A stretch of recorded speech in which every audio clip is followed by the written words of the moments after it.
What's up guys, and welcome back to my YouTube channel. Today I'm going to be comparing two Honda Civic Si's. You can see the Si logo there. This is a modded Honda Civic Si. So you can see the rims are different, they're gold and they have a different pattern. You have some mud flaps. And those taillights are definitely aftermarket, but I really like how they look. That's a nice spoiler, and you can see the exhausts are definitely changed. And the spoiler has a subtle look to it. Coming around, you can see that on the window it's written boost loading. So I'm assuming this has a upgraded turbocharger.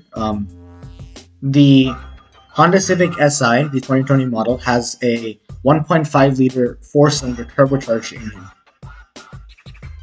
engine. It generates quite a bit of power, 205 horsepower, propelling it from 0 to 60 in just 6.8 seconds, which is fairly quick. Handling on this, I know, is superb, and you can see the sloping roof, which I really like. It gives this vehicle a nice sporty look. And here's a Honda Civic Si straight from the factory. Now you can immediately tell that the taillights are different. The spoiler is slightly higher and the rims are different. Looking inside, it looks pretty nice. You have some Si stitching and some other sporty looking accents here and there.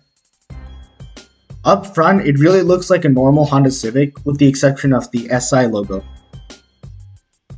One important difference between this Honda Civic Si and the modded one is that this is the coupe model, whereas the other one is the 4-door model.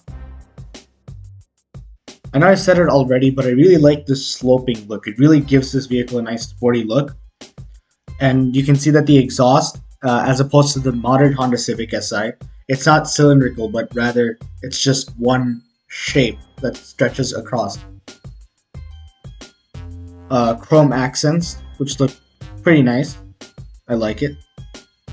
Comment below and let me know which Honda Civic is your favorite, the black 2-door Honda Civic Si or the blue 4-door Honda Civic Si. Let me know. And here is a cool picture of both these Honda Civic Si's together.